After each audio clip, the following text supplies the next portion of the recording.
정보가 있는 시사 토크쇼 장윤선의 팟짱.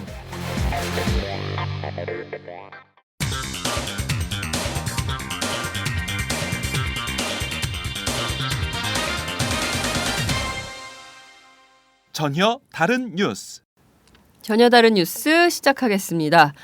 오늘도 어김없이 재벌가 산책, 경제가 산책, 기업가 산책 아직 안 정했는데 김종철 오마이뉴스 경제부장 나오셨습니다. 어떤 게 마음에 드세요? 저는 뭐 아무거나 상관이 없는데요. 네. 굳이 그렇게 붙일 것까지야. 고정을 받기 위한 우리의 술수야. 아니 뭐. 근데 지금 난리가 났어요. SNS를 통해서 네. 또 그 팟캐스트 게시판을 통해서 김종철 부장을 통해서 그 기업 뒷얘기를 좀 듣고 싶다라는 요청이 쇄도하고 있어요. 쇄도까지는 떴다 김종철. 왔다 장볼이 아니고 떴다 김종철. 감사할 떴다 김종철로 갈까? 제가 지금 팟캐스트스럽죠. 감기가 올려가지고. 왜 이렇게 감기에 자주 걸리셔? 그러니까요. 목소리가. 그 방송을 위해서 목 관리 좀 해주세요. 그렇습니까? 사탕이라도 사드릴까? 자, 지난번에 저희가 방송을 한번 했었어요. 효성. 네. 효성과 관련된 단독 보도가 있다. 우리 단독 좋아해. 오늘 단독 나가. 네, 단독 나갑니다, 여러분. 단독 좋아하시잖아요. 단독 좋아하죠. 네, 예. 따로 준비를 했습니다. 네, 이야 감사합니다. 자, 우선 단독부터 들어보도록 하겠습니다. 네. 효성. 네. 둘째 아들 얘기가 그 집 둘째 아들 우리가 요새 재벌 얘기하면서 그 집 큰아들 뭐 장손 다 걱정을 하고 있어요. 그렇죠. 예, 딸내미들, 그 집들 딸내미들 뭐 어떡할 거야 다 걱정을 하고 있는데 자 오늘은 효성 둘째 아들 조현문 변호사 네. 호주에서 애 키우고 있는 걸로 네. 우리가 전해드렸잖아요. 네, 네, 육아 노동에 전념하고 있다 이렇게 알려드렸는데 네. 이분이 드디어 한국에 왔다면서요. 네. 왜 왔습니까? 지지난주 일요일 저녁이니까요. 네. 11월 23일 날 저녁 비행기로 이제 그 국내에 들어왔다고 그러고요. 이제 월요일 날, 그러니까 지난주 이제 월요일이죠. 네. 지난주 월요일 8시 정도에 여기 인천공항에 떨어져 가지고 곧바로 옷 갈아입고 서초동에 서울중앙지검에 출두를 했다고 합니다. 그래서 24일부터 26일까지 3일 동안 중앙지검에서 중앙지검 출두를 해가지고 거의 매일 아침 10시에 출근해서 저녁 10시까지 검찰 조사에 응했다고 하고요. 네. 거의 뭐 하루에 12시간씩 뭐 3일 동안이니까 꽤 강도 높은 조사를 받았다? 네, 그렇게 할 수 있겠습니다. 네. 이분이 그러니까 아버지하고 형을 네. 횡령하고 배임 혐의로 고발한 그 사건 얘기한 거죠? 그렇죠. 그 사건에 대해서 조사를 받았다는 거잖아요. 그럼 네. 이 사람이 고발인 조사를 받은 거네요? 네, 10월달에 그 고발한 것은 아버지는 아니고요. 네. 형 네, 맞아요. 조현준, 형. 예, 네. 조현준 사장. 조현준 사장, 네, 그렇죠. 네. 효성 사장이죠. 네. 10월 22일인가 그때 형 조현준 사장, 효성 사장이죠. 네. 효성 사장하고 그때 이제 그 조현준 사장 포함해서 전현직 임원 8명을 그때 회사 돈 한 수백억 원 횡령 배임 혐의로 고발을 했었고요. 네. 그때 이제 그동안 이제 검찰에서 이제 그때 이제 호주에 있을 때니까 네. 고발장을 여기 국내 그 법무부를 통해서 접수를 하고 고발인 조사는 이루어지지 않았었어요 그동안에. 그래서 조 변호사 쪽하고 일정을 계속 조율해 오다가 네네. 이번에 전격적으로 귀국해서 검찰 조사를 받은 것 같습니다. 팟짱 들었나? 그렇나? 자, 아무튼 청취자 여러분, 저희가 조현문 변호사가 국내에 들어와서 네. 지난 24일부터 26일까지 사흘 동안 네. 서울중앙지검에 직접 출두해서 매일 12시간 넘게 강도 높은 조사를 받았다라는 사실을 팟짱을 통해서 여러분께 처음 그렇죠. 단독으로 공개를 해드리는 것입니다. 그렇죠. 이때 빰빠밤 뭐 이런 거 틀어야 되는데 아쉽다. 자, 그런데 그러면 지금 조 변호사는 한국에 있는 겁니까? 지금 제가 알기로는 그때 검찰 조사를 마치고요. 26일 날. 그 다음 날 목요일 날 아마 다시 호주로 곧바로 돌아간 것으로 알고 있고요. 그 아무래도 그쪽에 그 아까 말씀하신 그 가족들도 있고 네. 아들 육아 문제도 아직도 네. 해서 하고 있다고. 애를 봐야 되니까. 네. 호주로 돌아간 걸로 일단 알고 있습니다. 제가. 네. 네. 아니 그러면 그 이분이 그 급거 한국에 와서 사흘 동안 있다가 간 것은 오로지 서울중앙지검의 고발인 조사를 받기 위해서 온 것이다. 이렇게 해석을 할 수 있겠네요. 네네, 그렇습니다. 자, 그러면 사흘 동안 조현문 변호사가 고발인 조사를 받았는데 내용인 것 같아요. 핵심. 그렇죠. 도대체 무슨 내용의 어떤 걸로 조사를 받았는지인데 이 고발장을 또 그 김 부장님께서 직접 입수를 하셨다고 단독으로 입수를 하셨다는 얘기를 들었습니다. 네. 어떤 내용인지 소개를 좀 해주세요. 이게 이제 그때 10월에 검찰에 이제 고발장을 접수를 했고요. 그때 고발장에 접수한 게 총 3개라고 합니다. 네. 그리고 그 고발장 저도 이제 이번에 그 받았는데 그 3개의 고발장의 페이지로 이렇게 쭉 프린트를 출력해 보니까 100페이지가 넘어요.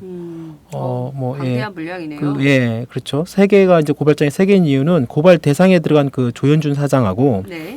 그 임직원들이 다니는 회사가 3개여서 그래요. 그래가지고 그 3개 회사가 갤럭시아 일렉트로닉스라는 회사가 있고요. 그다음에 노틸러스 효성이라는 회사가 있고 또 효성 인포메이션 시스템 이 3개 회사에 각각 고발장이 접수가 됐고요. 이 3개 회사의 조현준 그 형인 사장과 그다음에 그 현직 그다음에 대표이사 그다음에 뭐 임원 그게 다 포함이 되어 있습니다. 네. 그리고 솔직히 이제 이 고발장 내용을 이게 그 조현문 그 변호사가 이제 작성하고 법무부이 작성하고 만드는 고발장 내용을 보면 네. 이게 이제 일일이 다 내용을 소개하기는 어렵지만 일단 그 임원들이 회사 네. 돈을 빼돌리는 아주 구체적인 전후 상황 내용들이 다 기술이 돼 있어요. 뭐 예를 들면 이제 노틸러스 효성이라는 그리고 효성 인포메이션 시스템에서 조현준 사장이 만들어 놓은 어떤 그 페이퍼 컴퍼니가 따로 있습니다. 그러니까 이 두 회사가 네. 조현준 사장이 만들어 놓은 페이퍼 컴퍼니의 뭉칫돈을 그대로 막 지원한 내용이나 네. 그다음에 조 사장이 그 해당 임직원들과 서로 미리 짜고 네. 주식을 비싸게 사들인 수법 이런 여러 가지 그 구체적인 수법과 금액이 그 들어 있고 그런 금액만큼 이제 회사에 손해를 끼쳤다라는 이제 회행령 배임 등이 이제 얘기가 있고요. 네네. 이제 이런 거와 함께 그 또 그 조 변호사가 자신이 그 회사에 일하고 있을 때 직접 보고 그리고 또 그룹의 그 내부 감사 이런 통해 이런 내용들을 갖다 구체적으로 또 그 쓰고 있고요. 네. 또 그 고발장을 뒷받침하는 여러 가지 관련 자료들도 따로 이제 그 검찰에 제출했다고 합니다. 네. 자, 그런데 우선 이 갤럭시아 일렉트로닉스 그다음에 노틸러스 효성, 네네. 효성 인포메이션 시스템 이런 회사들이 어떤 회사들인지 우리들은 잘 모르겠어요. 이게 이제 그 효성 그룹 자체가 일반적인 네. 어떤 우리 일반 소비자들이 이렇게 접하는 구체적인 막 그런 그 제품을 만들어내거나 그러지는 않는데요. 네. 여기 예를 들어서 뭐 그 노틸러스 효성이나 이런 효성 인포메이션 시스템 같은 경우에는 노틸러스 효성은 여러분 아마 장 부장님도 아마 ATM기 있죠. 네네네. 그 뭐 저기 ATM 24시간 알죠. 24시간 ATM. 돈 뽑는 거. 그렇죠. 네. 그 기계를 거의 대부분 이 노틸러스 효성이 많이 그 하고 있습니다. 아, 그러니까 그렇군요. 약간 그러니까 전자 ATM기나 전자 그다음에 통신 네. 이런 여러 가지 시스템 이런 걸 갖다가 주로 네네. 쉽게 말하면 이제 B2B 취급하는. 사업이라고 해가지고 아. 사업 기업 대 기업 그런 네. 주로 그런 쪽 그 사업이나 이런 내용들을 갖고 있는 이 회사들이고요. 네. 네. 효성 인포메이션 시스템도 비슷한 네, 그런 맞습니다. 건가 보죠? 네네. 자, 그러면 이 조현준 사장이 어떤 페이퍼 컴퍼니를 만들어서 이 페이퍼 컴퍼니를 통해서 그 노틸러스 효성이나 효성 인포메이션 시스템에 뭉칫돈을 지원을 했다면 이 회사들이 좀 안 좋아서 그런 건가요? 아니면 여기에 지분을 확보하기 위해서 그런 건가요? 따로 어떤 이렇게 건가요? 지분 확보보다도요. 네. 그 지금 이 고발장 여러 가지 내용들에 보면 사실상 개인의 네. 어떤 그 이제 이 그 조 변호사의 주장입니다. 네, 그러니까 조 변호사의 단지- 주장이죠. 왜냐하면 그렇죠. 고발장을 우리가 고발장이니까. 소개하고 그렇죠. 있는 거니까요. 네, 고발장 그런 내용을 보면 사실상 이런 그 금액들이 그러니까 그 이 기업들이 그 정확하지 않는 그리고 정확하지 않는 여러 가지 방법을 통해서 그 조현준 사장이 만들어놓은 여러 가지 그 사실상의 서류상의 여기에 이제 그 해외 그 뭐 역외 탈세 이런 의혹도 나오긴 하는데요. 네. 그런 쪽으로 이렇게 돈이 막 흘러 들어가는 겁니다. 그 과정에서 제대로 된 어떤 그 감시나 내지는 내부의 어떤 그 규제가 전혀 이루어지지 않고, 그러니까 예를 들어서 이제 그쪽 임원과 그다음에 조현준 사장과 그다음에 해당 그 임원들이 부당한 방법을 통해서 돈이 지원이 되고 또 주식을 또 뭐 사고 그다음에 이 과정이 제대로 된 어떤 그 이사회나 이런 것들이 제대로 거치지 않았다. 그리고 이런 것들이 내부 그룹 감사 통해서 드러났고 이런 것도 이제 그 뭐 이제 조현문 사장이 이제 뭐 여러 가지 이제 그런 부분에 대해서 문제 제기를 했을 때 네네. 전혀 이제 먹히지 않았다는 이런 부분들이 있고요. 네. 자, 그러면 그게 보면 지금 그 조 변호사가 검찰에 가서 말씀하신 이런 100페이지가 넘는 고발장을 다 일일이 하나하나 다 얘기를 했을 것 같은데요. 사흘 동안 무려 이제 36시간 동안 그렇죠, 조사를 받은 셈인데 네. 그러면 이 36시간 동안 충분한 조사를 받으면서 주로 어떤 얘기들에 좀 포커스를 둬서 얘기를 한 건지 그것도 좀 궁금하네요. 그 지금 이미 검찰 고발 때 네. 이미 그 고발장 내용과 그다음에 이제 그것을 뒷받침할 만한 그 각종 그 자료들 네. 뭐 회계 자료 그다음에 뭐 내부 감사 자료 그다음에 각종 그 뒷받침한 여러 가지 자료들까지 포함해 가지고 그것들이 이미 검찰에 이제 제출이 된 상태고요. 네네. 이번에 이제 그 직접 검찰에 나가서는 이런 불법 행위들이 어떻게 이루어졌는지 그 고발장의 내용들을 자기가 직접 이제 진술을 하고 구술을 하고 그 상황을 설명을 했다고 합니다. 네. 그래서 사실상 이제 검찰은 이제 그런 고발장의 내용들을 조문 사장을 통해 변호사를 통해 가지고 확인을 하는 거죠. 네네. 이것이 과연 어떤 이 상황이 어떤 상황인가 내지는 이 금액이 어떻게 흘러갔는지를 당신이 어떻게 아느냐 뭐 이런 여러 가지 그런 내용들을 구체적으로 검찰에서 진술 그렇죠. 예. 그리고 이런 그 효성했을 때 자기가 그 효성이 거기 안에 있을 때 이런 여러 가지 불법 행위들을 직접 보고 내부적으로도 여러 가지 경고 메시지를 보내고 이거를 좀 바꿔보려고 했지만 결국은 자기의 어떤 그런 뜻들이 이루어지지 못하고 결국 회사를 떠나고 그룹을 네. 떠났잖아요. 네네. 그렇죠. 그 이후에 이제 효성 쪽에서 나온 여러 가지 내용들이 결국은 둘째 아들은 뭐 아버지도 제대로 문전박대했다는 식으로 얘기를 하거나 아니면 뭐 패륜하다 이런 식으로 그랬죠. 이제 여론을 하고 조작하고 뭐 자신을 음해하고 이런 그런 자기 억울함을 최근에 이제 그때 지난번에 방송에 드렸던 것처럼 이제 또 공개적으로 네. 이제 그 밝히고 그러니까 아버지가 오히려 자신에게 불법을 막 뒤집어 씌우려고 했다. 그래서 더 이상 이대로는 갈 수 없겠다 하면서 저번에도 이제 그랬죠. 뭐 발표하고 그랬잖아요. 맞습니다. 자, 그러면 이게 이제 그 36시간 동안 조사를 받으면서 사실상 그룹 내부에서 있었던 불법 행위들 그렇죠. 또 배임 횡령 이런 부분들에 대해서 아주 시시콜콜한 내용들까지 검찰에 가서 다 얘기를 했을 가능성이 높아 보이는데요. 그렇죠. 어쨌든 그 고발장 내용을 본다면 이제 네. 그렇게 해석을 좀 할 수 있을 것 같은데 이를테면 그 조현문 변호사가 그 아버지 조성래 회장이 자신한테 직접 찾아와 가지고 뭐 그 그룹 오너 일가들이 비리를 은폐하려고 자신을 겁박했다. 뭐 이런 얘기들을 폭로를 좀 한 바도 있는데요. 그렇죠. 이런 부분들도 그럼 이번에 검찰에 가서 얘기를 했을까요? 얼추 이번에 이제 고발장 정확한 내용은 조현준 사장 자기 형과 그다음에 네. 전현직 임원 8명 그 관련된 내용들이 주로 들어가 있을 것이고요. 핵심은 그거고. 맞습니다. 예, 예. 그리고 이제 아버지와 문제는 이미 이제 그 아버지 조성래 회장과 형이 이미 지금 재판이 진행 중에 있습니다. 지금 이미 작년에 이미 검찰에서 그 배임 또는 횡령 그다음에 네, 네, 그 그렇죠. 회사 부당 지원 혐의로 해가지고 지금 1심 재판이 진행 중에 있어요. 그 부분에 대해서 이미 조현문 그 변호사도 일정 부분 검찰에 재판부에 자신의 의견을 전달한 것으로 알고 있거든요. 네. 그 과정에서 조성래 회장이 검찰의 조사를 받을 때 여러 가지 내용들을 자신의 그런 어떤 불법을 아들인 둘째 아들 자기한테 뒤집어 씌우고 또 형도 그런 내용들을 자기 그런 불법적인 네, 맞습니다. 예. 그래서 그 조현문 변호사가 이제 이런 부분들이 너무 억울하고 너무 이런 잘못된 부분들이 바로잡기 위해서 했는데도 자기가 마치 이제 페류나식으로 이렇게 여론이 되는 거에 대해서 이제 억울하고 이제 그런 부분들을 정확하게 저번에 그 아버지와의 내용도 공개를 했잖아요. 그랬습니다. 그때 이번에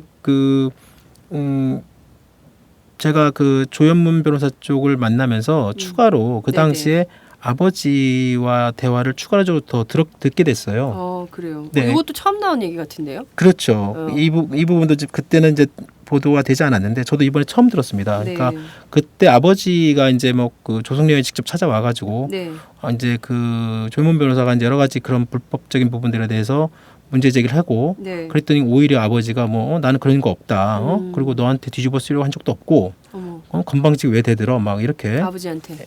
그러니까 아버지가 이제 조성래 회장이 그 아들한테 그렇죠. 얘기를 하니까 그러니까 뭐 아버지한테 왜 대드냐 이런 그렇죠, 거죠. 그렇죠. 네. 막 그러면서 이제 겁박하고 그러니까 이제 자기도 너무 억울하다는 거죠. 그런데 그때 이제 그 조 회장이 너 어디 이렇게 아버지한테 감히 건방지 대들고 이렇게 막 나무라고 하니까 조 변호사가 가만히 듣고 있다가 너무 이런 그 억울하고 저도 사람이에요 아버지.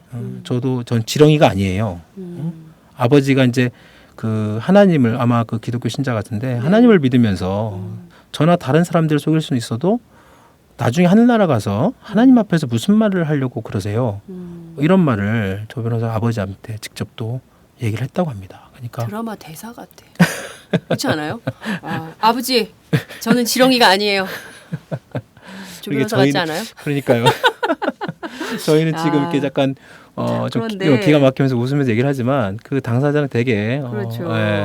근데 아버지 입장에서도 참 이게 어떻게 키워온 기업인데 그렇죠. 이것을 둘째 아들이 너만 정의롭냐 한국 사회에서 그렇죠. 기업하다 보면 뭐 이런 얘기로 했을 수도 있겠다라는 생각이 좀 드는데 그렇죠. 과거에는 기업을 그렇게 할 수 있었지만 음. 이제 좀 21세기에 새로운 경영 해야 될 텐데 맞습니다. 이렇게 가는 효성에 대해서 저희도 이제 뭐 효성과 저희가 집안에 아무런 관계는 없지만 이 재벌 가문에서 벌어지고 있는 이런 소송들 이것이 어떤 결말을 맺게 될지 참 궁금하네요. 뭐 잘 됐으면 좋겠고요. 얼마 전에 저희 그 박근혜 대통령이 효성을 또 직접 언급하면서 창조경제 그때 전라북도인가요? 네. 거기에 이제 효성이 전라북도에 이제 투자를 하고 탄소섬유 이렇게 하면서 또 효성그룹을 한번 또 좀 이렇게 좀 뭐라고 해야 되나요? 뭐 좀 띄워줬나? 뭐 네. 이렇게 표현할 수도 있고 여하튼 그 효성그룹 지난주에 창조경제에 나올 때 몇 바닥씩 나왔어요. 그렇죠. 네. 예. 탄소섬유. 그렇죠. 효성의 입장에서 보면 그 대통령의 어떤 그런 언급도 되게 뭐 나름대로 향후에 어떤 이런 재판에 어떤 영향을 미칠지는 또 그 별개의 문제이지만 그 어떤 그런 기업은 기업대로 그리고 어떤 그런 어떤 뭐 투자나 때문에 그런 뭐 고용이나 이런 기업의 기본적인 선순환 그런 것들은 기본적으로 하되 이런 오너의 지배 구조 그다음에 뭐 기업의 투명성 그리고 또 오너 간의 또 집안 문제 간의 어떤 그런 부분들은 또 다른 또 문제가 될 수 있고요. 네. 하여튼 뭐 잘 좀 풀렸으면 좋겠습니다. 네. 네. 앞으로 다음 길이 어떻게 잡힐지 그것도 한번 지켜봐야 되겠네요. 어떤 아마 반박이 재판이- 나올지. 맞습니다. 그 일단 효성 쪽에서는 이런 그 조문 변호사의 이런 검찰 고발 이런 내용 자체에 대해서는 경영상의 문제일 뿐이고 경영상에 큰 문제가 없다는 입장을 보이고 있습니다. 그래서 이건 이제 앞으로 검찰에서 조사를 하고 네. 검찰 조사 결과에 따라서 이제 추가로 그 조현준 사장 형과 임직원들에 대한 어떤 기소 여부가 네. 아마 이제 판단이 나겠죠. 네. 네. 알겠습니다. 효성이 어떻게 될지 이것도 한번 지켜보도록 하고요.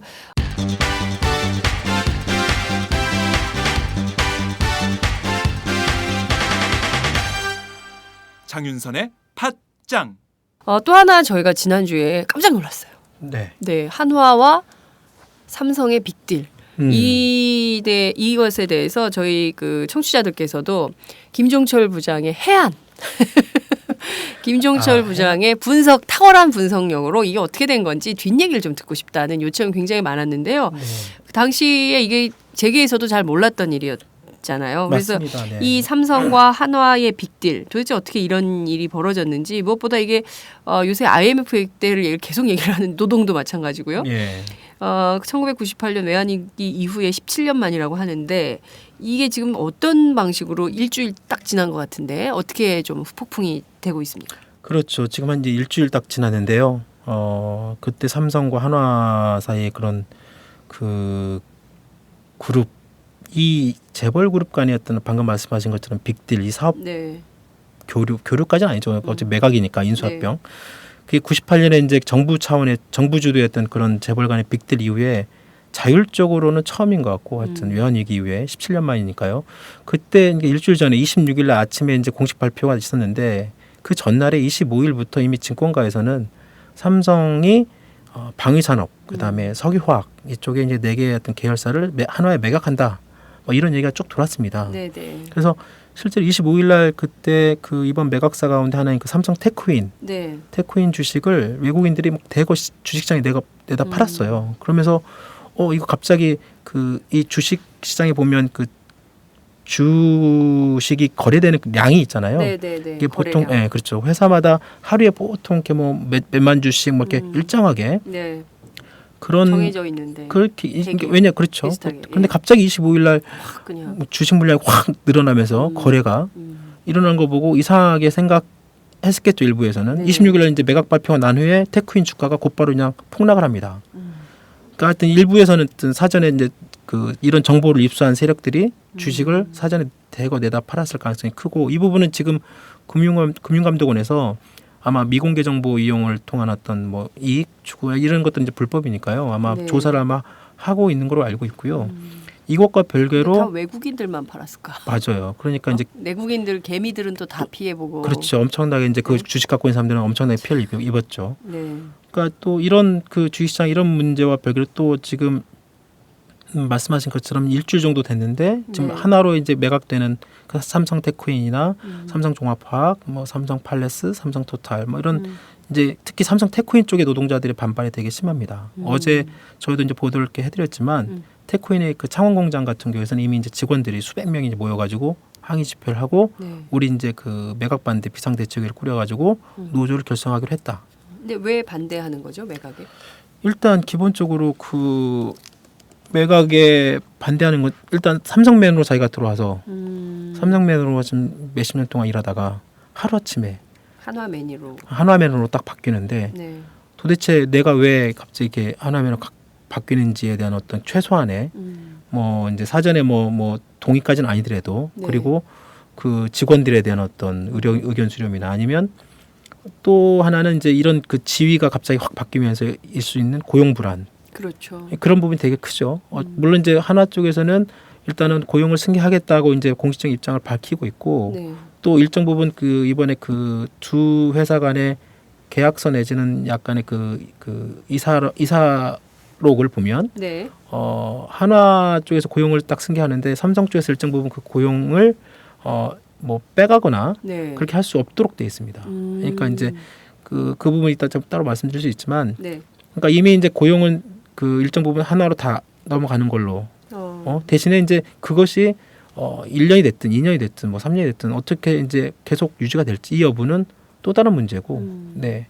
근데 진짜 이 회사 다니던 사람들 입장에서는 마른 하늘의 날벼락일 것 같아요. 맞습니다. 물론 이제 네. 고용 승계가 되겠지만 네. 고용 승계 이후에 노동 조건이라든가 뭐 급여 문제라든가 임금 체계라든가 맞습니다. 또 노동 형태라든가 또 이제 쫙 한화에서 올 거 아닙니까 사람들이. 또 직장 문화, 직장 문화 뭐 이런 다르죠. 것도 완전히 네. 달라지고 네. 그런 것 때문에 고생하는 사람도 되게 많던데 맞습니다. 이를테면 이것 때문에 느닷없이 이제 막 갑자기 어느 날 회사의 결정으로 네. 직원들은 전혀 모르는 가운데 그렇죠. 이렇게 빅딜 어떤 사람들은 야구인 줄 알았다 그러더라고요. 근데 참 이런 문제인데 이를테면 이번에 매각이 되면 삼성 직원들 전체 규모가 좀 어떻게 되는 겁니까? 이번에 이제 4개 사업 회사. 회사. 네, 그렇죠. 삼성 테크윈이 가장 많습니다. 한 4,700명 정도 되고요. 아유, 네, 많네요. 해외 쪽 사업장까지 합하면 6,000명 정도 된다고 합니다. 그리고 화학 업종인 삼성 토탈이 한 1,500명, 종합화학 쪽이 한 300명, 삼성 탈레스 한 1,000여 명. 그러니까 국내 사업장 노동자만 따지면 7,500명 정도 되고요. 네. 이 가운데 이제 테크윈 쪽에서 노조 결성 추진하면서 가장 세게 이제 반발하고 있고. 그렇겠어요. 그러면 거의 근 7,500이면 그렇죠. 한 10,000명 정도가 이렇게 노동자들이 갑자기 어느 날 삼성맨으로 일하다가 말씀하신 대로 하나맨으로 확 바뀌게 되는 건데요. 그렇죠. 직원들 분위기도 굉장히 술렁일 것 같습니다. 네, 직접 취재를 하셨다면서요. 그렇죠. 저희가 이제 일주일 전에 저도 기사를 썼고 내용들이 이제 많이 이렇게 그 보시고 뭐 저한테도 의견도 주시고 그랬는데요. 네. 그때 이제 제가 몇 분하고 어렵게 통화가 되고 말씀을 들어보니까 그게 허탈 허탈감이 되게 컸고 그때 대부분 언론들은 이제 삼성과 한화의 빅딜 그다음에 뭐 여러 가지 뭐 그 어떤 직원들의 입장보다는 도대체 네. 이게 뭐 왜 빅딜이 되는지 그런 부분들만 초점이 맞춰져 있는데 언론들이 이제 저희는 이제 약간 그 포인트를 좀 각을 좀 달리해서 직원들의 입장을 좀 많이 들으려고 노력을 해봤습니다. 그때 테크윈 쪽에 창원하고 이제 판교 쪽에 사업장이 있는데요. 네네. 그 사람들 처음에 그분들하고 오전에 한번 통화하고 또 오후에 통화하고 그랬을 때 오전에는 뭐 이런 뉴스 뜨고 처음에 이게 뭔가 막 그렇고 이거 잘 모르겠다 그런 네네. 입장이 많았고요. 이게 이제 그분들도 이게 뉴스가 뜨니까 이제 막 서로 이제 SNS로 막 알리고 막 그랬대요. 네네. 그러면서 이제 나중에 이게 정말로 이게 바뀌는구나 전부다라는 걸 듣고는 한마디로 이제 뭐 허탈하고 또 뭐 배신감도 느끼고 배신감. 네. 회사에 대한 배신감. 그렇죠. 이제 하루 아침에 우리를 버렸구나. 그렇죠. 이게 갑자기 뭐 이제 그날 아침에 일부 회사 이제 사장이 뭐 간단한 뭐 이렇게 되게 됐다 뭐 이 정도 네. 말고는 특별한 것도 없었고 네. 그게 삼성 테크윈만 보더라도 이게 77년에 회사가 만들어졌으니까요. 벌써 1977년이요. 네 오래됐죠. 야. 한 40년 가까이 됐는데 네. 그러니까 이제 여기에서 길게는 30년 넘게 일하셨던 분들 입장에 보면 갑자기 막 삼성맨 확 하다가 하나맨 확 바뀐다고 하니까 이제 막 좀 어리둥절하기도 하고 이게 제가 예전에 한번 말씀드린 것 같기도 한데요. 삼성에는 전자와 후자 이렇게 나눠져 있습니다. 전자와 후자요? 네, 그러니까 그룹 안에서도 같은 직원들, 삼성전자. 그렇지 직원들 사이에서도 네. 같이 엘리베이터를 타면 이 사람이 전자 사람인가 후자 사람인가 그래서 쟤는 전자, 나는 후자. 그러니까 삼성전자 직원은 얘는 전자맨. 스스로 삼성 내부에서도 그렇죠. 이제 계급을 규정하는 맞습니다. 거예요. 그래서 이게 이제 전체 매출 가운데 워낙 그 전자 계열사 매출이 크고 그렇죠. 사실상 또 영업이익도 90%가 거의 뭐 전자 쪽에서 나오다 보니까 전자 이외의 계열사 직원들의 상대적으로 약간의 그 상대적 박탈감이 크죠. 네. 그래서 전자하고 후자가 있는데 이번에 이제 서자란 말이 나왔어요. 그러니까, 서자. 네. 그래서 저희 기사 제목도 우린 원래 서자였다 이렇게 나가기도 했는데 그때 삼성에서 되게 민감한 반응을 보였습니다. 그 기사에 대해서. 네. 원래 오너 지분이 없는 회사는 이번에 이제 매각되는 여러 가지 방산 업체들, 이번 화학 이쪽 업체들이 네. 우리는 전자도 아니고 후자도 아니고 거의 서자에 가깝다. 팔렸으니까. 그러니까 완전 그러니까 얼마나 그 좀 참나 이렇게 근데 이런 식으로 해도 되는 건지 싶은데 하여튼 기업은 이제 자기 이익 때문에 이렇게 그렇죠. 했을 텐데요. 네.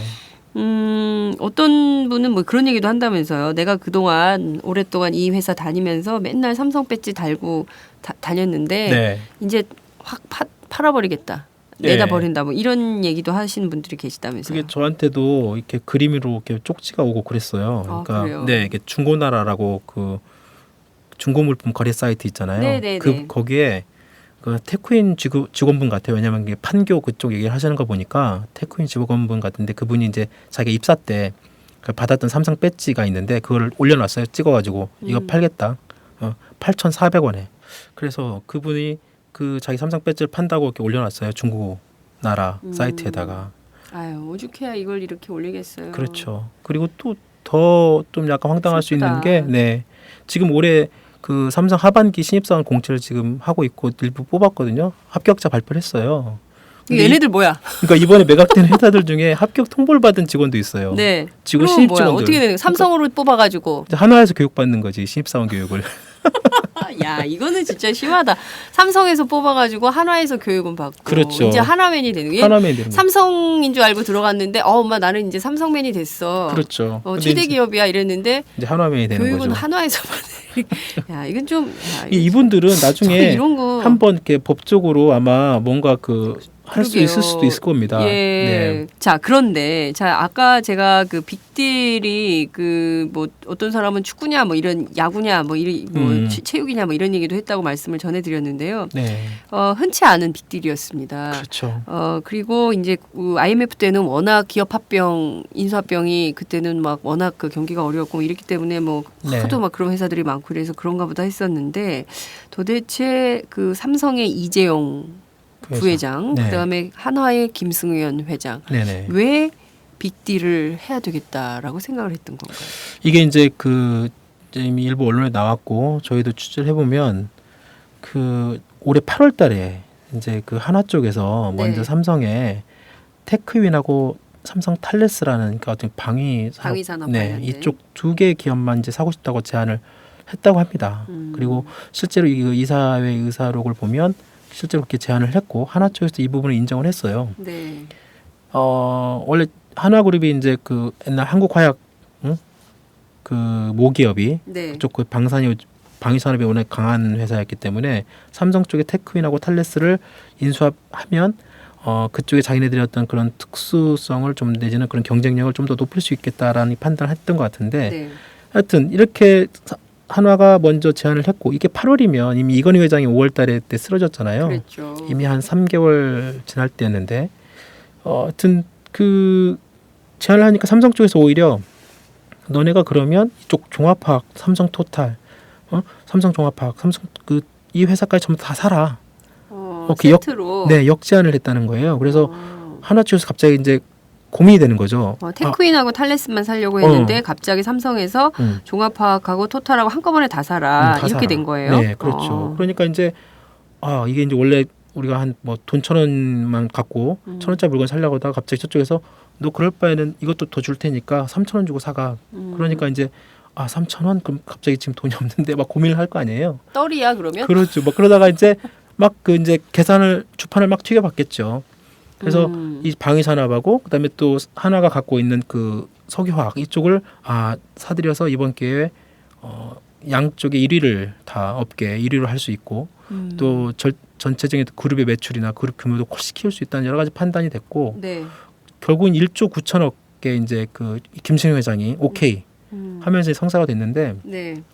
한 8월 달부터 제안이 돼가지고 한 11월 지금 26일 11월 초 때 끝났으면 이 정도 4개 기업 1조 9천억 그 매각 협상 이 딜 협상이 3개월 만 끝난 건 되게 빨리 그러네요. 끝난 거라고 이렇게 보통 이렇게 재계 쪽에 보고 있습니다.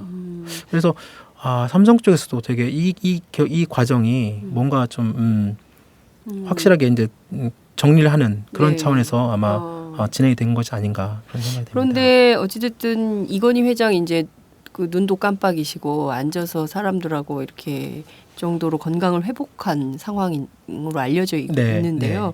이재용 부회장이 이런 매각 결정을 이렇게도 신속하게 네. 진행을 할 수 있었던 것은 어떤 건가요? 이른바 이제 3세 경영 시스템으로 삼성이 안착을 했다 이렇게 봐야 되는 겁니까? 사실상 지금 3세 경영 시스템으로 이제 거의 준비 과정에 있고 네. 사실상 이제 그런 각 그 계열사의 어떤 지배 구조 내지는 그 교통 정리 뭐 이런 이제 지금 그 차원에서 보는 게 많은데요. 네. 이번에 이제 하여튼 삼성 한화 이 두 그룹이 서로가 이익이 된다고 판단했으니까 이제 계약이 체결됐고 했을 텐데 말씀하신 것처럼 삼성 입장에서는 한 두 가지 정도로 이번 그 협상의 이익이 이런 부분들 체크를 한 것 같아요. 네. 일단 이재용 중심의 그 삼성 체제, 그러니까 이재용 부회장이 사실상 이번 매각을 주도하고 사실상 사인하고 진행을 하면서 사실상 이재용 중심 삼성 체제를 끌어가고 있는 방향을 한번 이렇게 볼 수 있는 거고 네. 이재용 중심의 삼성에서는 자고로 우리가 잘하는 것만 하자. 이제 우리가 잘 못하거나 아니면 전문성을 강화하는 방식으로 가는 건가요? 그렇죠. 그리고 이제 정말 돈 되는 것만. 돈이 되는 것들. 그래서 지금 이번에 매각되는 뭐 그 4개 계열사 중에 일부는 계속 적자가 난 기업도 있고 물론 흑자도 기업도 있습니다만 적자가 난 그런 부분들에서 이번 기회에 과감하게 삼성에서 떨쳐내겠다. 그러니까 예전에 이제 이병철 선대회장이나 이건희 회장과는 좀 다른 길로 이재용 부회장이 이제 가는 것 같고요. 그러니까 한마디로 이번 기회를 통해서 아마 마이웨이 네. 이재용식 삼성의 어떤 향후의 어떤 그룹 계열사 재편 이런 것들을 이제 볼 수가 있고 또 그 이재용 부회장이 이제 앞으로 이렇게 되면 이제 그 전자와 금융, 뭐 서비스 건설 이쪽 주력 계열사를 아마 이재용 부회장 중심으로 아마 재편이 되고 이부진 호텔 신라 사장 동생 네네. 그렇죠? 이부진 호텔 신라 사장이 원래 이제 호텔하고 물산 그다음에 이번에 매각된 중화학 이렇게 원래는 이제 맞기로 돼 있었는데 네네. 이쪽 중화학이나 방위 쪽에 방위산업 쪽에 이게 이제 사실상 빠지게 되는 거죠. 중화학 부분이 빠지면서 이부진 사장은 이제 호텔 유통, 뭐 물산 이쪽 부분만 맡게 되는 거고요. 이서연 제일기획 사장 네. 여동생 같은 경우에는 이제 패션 섬유 쪽을 이제 맡게 되면서 사실상 계열사 정리가 좀 더 쉽게 딱 정리가 이제 단순화가 된 거고 이게 어제 삼성 사장단 인사가 났어요. 네네네. 그때 이제 보통 오너 이번에 이재용 부회장이나 뭐 이부진 사장이나 뭐 일부에서는 이재용 부회장이 뭐 회장 승진 뭐 이런 얘기도 막 나오고 그랬었는데 네. 그 오너들 승진은 없었고 대신에 방금 전에 말씀드린 이소연 사장의 네. 남편이 김재열 삼성 엔지니어링 부사장인데요. 네네. 이분이 저기 동아일보 그렇죠. 그쪽 그 아들인데 네. 이 김재열 부사장이 제일기획 사장으로 승진을 처음으로 했어요. 그래서 제일기획 사장이 이제 이소연 부부 네. 이소연 김재열 이쪽 부부가 나란히 제일기획 사장이 됐고 네. 또 임대기 사장이 또 제일기획 사장이 있어요. 그래가지고 제일기획 같은 경우에는 사장만 3명으로 돼 있죠. 네. 사장이 3명이면 의사결정하기도 쉽진 않겠네요. 이제 부문별로 다 각자 나눠져 있죠. 네. 알겠습니다.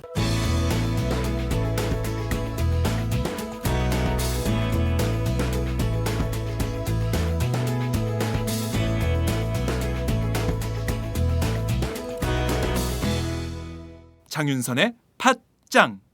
자, 한화의 경우에 이번 빅딜로 재계 순위가 확 올랐어요. 9위. 그렇죠. 분위기가 좀 어떻습니까? 그러니까 겉으로는 되게 이제 담담하고 자신들만 열심히 하겠다고 하지만 엄청난 표정 관리를 하고 있죠. 일단은 뭐 한화그룹이 아까 말씀드린 것처럼 그 한국화약이 이제 모기업이잖아요. 그렇죠. 그때 6.25 전쟁 때 그 화약으로 해가지고 김종희 그 초대 회장이 이제 설립을 했죠. 그 이제 2대 회장이 김승현 회장이 81년에 이제 취임을 해가지고 네. 한화그룹 이 자체가 한국화약 말고는 거의 대부분 그 인수합병으로 커온 그룹이에요. 거의 대부분. 그래서 네. 한국 다우케미칼, 뭐 갤러리아 백화점, 지금 한화의 무역을 맡고 있는 골든벨 상사도 지금 한화의 사실상 그런 무역 네, 담당하고 네. 있고 대우전자 방산 부문도 한화가 인수했고 네. 육산빌딩도 한화가 인수했고 대한생명까지 다 한화가 인수한 겁니다. 그러니까 맞습니다. 이 그룹은 한국화약 말고는 지금 갖고 있는 모든 계열사들이 거의 인수합병 형식으로 사들여가지고 그룹을 키운 네. 이렇게 보면 되고 이번에 그 테크윈하고 탈레스를 인수해가지고 국내 방위 산업 쪽에 1위를 이제 사실상 딱 올라서면서 우리나라에서 나오고 있는 이제 뭐 웬만한 무기 국방 무기. 맞습니다. 네, 네. 이런 것들 이제 한화에서 다 만든다고 보시면 됩니다. 뭐 탄약에서부터 시작해가지고 네. 자주포, 장갑차, 뭐 전투기, 헬기, 구축함의 뭐 전투지휘 체계, 레이더까지 뭐 웬만하면 이제 국방 사업은 거의 이제 한화가 책임지고 있는 거고 네. 석유화학 부분도 이번에 한화가 이제 1위로 올라서게 됩니다. 네. 하여튼 김승현 회장이 결국은 이 인수합병이 거의 모든 최종 사인을 다 이렇게 했다고 보여지는 거고 이번에도 이재용 부회장하고 김승현 회장하고 둘 사이에 네. 최종적으로 담판을 통해서 단판으로 네, 결정을 사인됐다, 한 거다. 결정됐다 이렇게 지금 알려지고 있습니다. 네. 저 김승현 회장 세 아들 가운데 장남이 네. 이재용 부회장하고 동문이라면서요. 하버드 동문. 하버드 동문. 그것도 좀 역할을 했을까요? 뭐 일부에서 그렇게 보기도 합니다. 그러니까 뭐 그 하버드 동문이니까 서로 뭐 얘기가 있지 않았겠느냐라고 네. 이렇게 보는 데도 있는데요. 한화 쪽에 이렇게 제가 물어보면 일단 이재용 부회장하고 김동관 씨죠. 네. 그 지금 이게 31살인데 둘이 나이 차이가 한 15년 이상 차이가 납니다. 그러니까 둘이 뭐 하버드 동문이긴 하지만 그 뭐 좀 친하기는 어렵겠네요. 그렇죠. 부회장이고 그룹의 부회장이고 또 김동관 씨는 지금 경영 수업 받고 있는 네. 부장급의 실장 자리여서 김동관 씨하고 뭐 둘이 하버드 동문이기 때문이라는 거 말고는 특별하게 이번 빅딜에 큰 관여는 안 한 것으로 이렇게 파악이 되고 있고 네. 더 핵심은 이재용 부회장하고 아까 말씀드린 김승현 회장 사이의 어떤 그런 담판 내지는 단판. 네 그런 것들이 더 큰 역할을 하지 않았느냐 이렇게 보는 시각이 많습니다. 네. 네. 근데 오늘 쭉 그 빅딜 기업의 인수합병에 대해서 얘기를 쭉 들으면서 든 생각이 그 배지가 전 되게 인상적인데요. 네. 정작 이 회사에서 일하고 있는 직원들, 노동자들은 이 빅딜을 어떻게 생각할까? 그리고 빅딜에 찬성하는 사람도 있고 또 반대하는 사람들도 있을 수 있었을 그렇죠. 텐데 물론 네. 모든 기업이 모든 의사결정을 할 때 다 직원들의 민주적 절차에 따라서 하면 좋겠지만 그걸 하는 회사가 한국에 몇 개나 되겠습니까? 그렇죠. 그런데 중요한 것은 손톱만큼도 반영이 안 되는 것은 문제가 있는 거 아니냐 이런 생각이 좀 드는데요. 그렇죠. 예, 이게 그 말씀하신 것처럼 우리나라가 이제 그 아까 뭐 98년 IMF 그때 엄청난 그 정리해고 그렇습니다. 그런 그 트라우마가 기본적으로 다 있는 것이고 네. 그 당시 이제 여러 가지 재벌 기업들도 되게 많이 무너졌죠. 그렇습니다. 그리고 그 실업자도 엄청나게 나왔고 기업들이 이제 그 이후에 이제 뭐 경쟁력 강화 뭐 이런 이름으로 뭐 정리해고도 더 지금 더 쉬워졌죠. 네. 거기다 그 이런 정리해고가 더 쉬워진 상황에서 또 이제 현 정부는 더 이제 그 정리해고 또 요건도 완화한다 뭐 이런 얘기도 나오고 있는데 여하튼 지금은 이제 아예 뭐 처음부터 이제 비정규직 중심으로 이제 뭐 사람을 뽑아가지고 2년 이상을 안 쓰잖아요. 맞습니다. 비정규직 보호법이 맞습니다. 그래서 그냥 2년에 그냥 계약 해제해버리고 그렇죠. 2년 전에 맞습니다. 2년 전에 그렇죠. 2년도 못 일하는 거예요. 못 일하는 거죠. 예. 그래서 이번에도 이렇게 보면 이런 이제 말씀하신 것처럼 이런 중요한 매각 협상을 사전에 뭐 직원들한테 알리기는 좀 어렵죠. 그리고 이게 또 이 주식 회사 형태인데다가 또 이 상장된 회사라면 이런 것들을 사전에 알린다는 건 좀 이건 좀 아까 말씀드린 것처럼 미공개 사전 정보 이런 것들 여러 가지 엮여 있기 때문에 알리기는 어렵죠. 현실적으로 법적으로도 그렇고. 근데 문제는 이제 이런 빅딜 이런 과정이나 이런 빅딜이 일부 그 재벌 오너의 어떤 그런 자기의 그룹의 어떤 지배권을 강화하는 목적을 또는 뭐 그런 지배권을 유지한다는 차원에서 이런 빅딜이 너무 쉽게 진행이 된다는 거였죠. 그렇죠. 옛날 같으면 또 이런 걸 뭐 반대한다고 그러고 반발도 심할 텐데 요새는 그렇죠. 또 노조 조직률도 약하고 그러니까 맞습니다. 뭐 그리고 또 워낙 그 실업이나 또 비정규직 문제가 심각하니까 네. 잘 기업을 대항해서 비판하거나 반대하는 소리도 잘 못 내는 것 맞습니다. 같아요. 특히 삼성은 거의 이제 비노조 경영 뭐 자녀들이 이제 얘기를 하지만 그렇죠. 이 어제 창원 공장에서 저희들도 기사에 뭐 사진도 나와 있습니다만 그 삼성 깃발이 이렇게 조기 형태로 딱 반절 정도 딱 내려와서 딱 걸어놨어요. 그래요? 직원들이 네. 창원 공장에. 그러니까 옛날 같았으면 정말 상상도 못할 일이죠. 네. 그러니까 삼성은 죽었다 뭐 이런 표현이겠죠. 표현이네요. 그리고 플래카드를 딱 걸어놓은 게 뭐 이재용만 자식이냐, 우리도 자식이다. 아이고. 이런 내용들을 이제 플래카드를 막 내걸고 이제 뭐 노조도 만든다고 하고. 네. 근데 이제 그러니까 이분들 살짝 얘기를 들어보면 이분들이 원래 뭐 전부 뭐 삼성에 있으면서 뭐 노조도 만들지 않고 잘 많은 연봉에 잘 다니던 직장에서 이제 와서 이제 매각된다니까 너희들 뭐 갑자기 노조 만들고 싸우는 거 아니냐 막 이렇게 말하시는 분도 계시는데 네. 뭐 일정 부분 그럴 수도 있지만 이분들 얘기를 들어보면 정말 그래도 내가 삼성맨으로 들어와가지고 30년 가까이 내지는 10몇 년 아까 말씀드린 뭐 신입 직원들은 이제 아직 그러지도 않았지만 네. 그 사람들 입장에 보면 되게 황당하고 너무 그 억울하고 뭐 좀 허탈할 거 아니에요. 그렇죠. 그러니까 문제는 이 회사가 그 정말 이런 것들이 있다고 하면 최소한 나중에 이제 어제 뭐 사과를 했다고 하더라고요. 거기 삼성테크인 사장이 나중에 직원들한테 사과를 했다고 하는데 네. 정말 매각 발표 직후에 정말 진정성 있게 직원들한테 이런 과정을 투명하게 얘기하고 좀 더 이렇게 좀 그 제대로 된 사과를 하고 이번에 뭐 그렇게 매각 과정에서 그룹 차원에서 이렇게 진행이 됐다고 하면 이재용 부회장이 됐든 정말로 그룹의 수뇌부가 그 창원 이런 데 내려가서 네. 직원들한테 정말 미안하다. 그렇지만 여러분들의 고용은 정말 그 매각되는 한화 쪽에서 100% 그리고 여러분들 그렇게 좀 더 진정성 있게 사과도 하고 얘기를 하고 소통하는 그렇게 했으면 이 정도까지는 아니었지 않았을까라는 그런 생각도 좀 듭니다. 그게 예의죠, 사실은. 그렇죠. 그 1977년에 이 회사 만들어서 지금까지 사실 그분들이 그럼요. 노동자로 일을 했기 때문에 맞습니다. 오늘날 삼성테크인이라는 회사를 만들 수 있었던 그럼요. 거고 네. 그것이 기반이 돼서 지금 그렇죠. 함께 동거동락을 해온 사이인데 어느 날 그렇죠. 아침에 싹 팔아버리고 너희는 우리 회사 직원 아니야 이렇게 딱 해버리니 이 사람들이 참 이게 우리나라 지난번에도 제가 말씀드렸지만 유교 국가에서 참 예의범절 중요한데 이런 애티튜드가 안 서면 참 곤란해요. 그렇죠. 예. 네.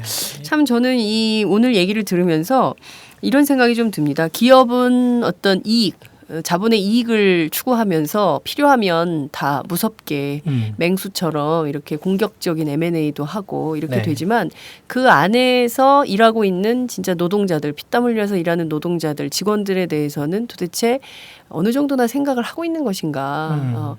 저는 21세기 제일 중요한 키워드가 공감이라고 생각하는데요. 네. 그런 공감형 경영이 안 되면 직원들이 열심히 하고 싶어도 언제 잘릴지 모르고 그렇죠. 언제 이 회사가 바뀔지 모르기 때문에 시키는 일만 하고 그냥 그런 로봇 같은 존재가 되는 결국은 거예요. 그게 그- 창의성, 맞습니다. 창조 경제가 안 돼.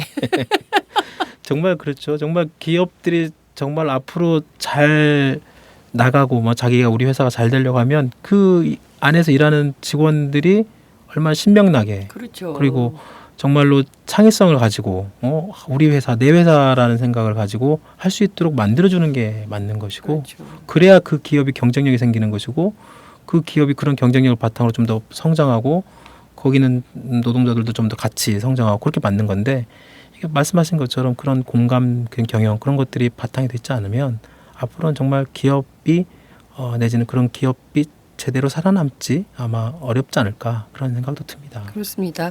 자, 우리 노동자들에게 기업이 자부심과 주인의식을 가질 수 있도록 해줘야 되겠다라는 말씀을 좀 드리면서 네, 오늘 방송 마무리하겠습니다. 오늘 또 굉장히 재밌었어요. 네, 네. 감사합니다. 다음 주엔 또 어떤 기업이 우리 그 식탁에 오를지 벌써부터 기대가 돼요. 저는 너무 부담이 돼가지고요. 왜요? 그럴수록 더 세게 해야 되는 거 알죠? 알겠습니다. 네, 쫄지 마. 마치겠습니다. 네. 감사합니다. 네, 감사합니다. 안녕하세요. 장윤선의 팟짱 애청자 여러분. 저는 김병기입니다. 전에는 편집국장이었는데요. 지금은 10만인 클럽 회원이자 본부장 맡고 있습니다. 그런데 10만인 클럽이 뭐지? 이렇게 궁금해하시는 분들 많으실 겁니다. 오마이뉴스에 자발적으로 구독료를 내는 시민들의 모임입니다. 지금 매월 후원해주시는 분이 몇 명이죠? 8,000명이요. 그럼 앞으로 몇 명을 모아야 합니까? 10만 명이요. 참, 갈 길이 멉니다. 그런데 조중동 구독자는 많게는 100만. 이래서 진보 언론 살아남을 수 있을까요? 10만인 클럽 후원으로 만들어지는 팟짱 응원하고 싶으시다고요? 지금 전화 주세요. 02-733-5505로 전화하셔서 내 손번호 274를 꾹 누르세요. 오마이뉴스 기사의 모든 기사 하단에 동그란 주황색 배너를 누르셔도 됩니다. 여러분들의 참여로 팟짱이 웃음소리 더 커질 수 있습니다. 감사합니다.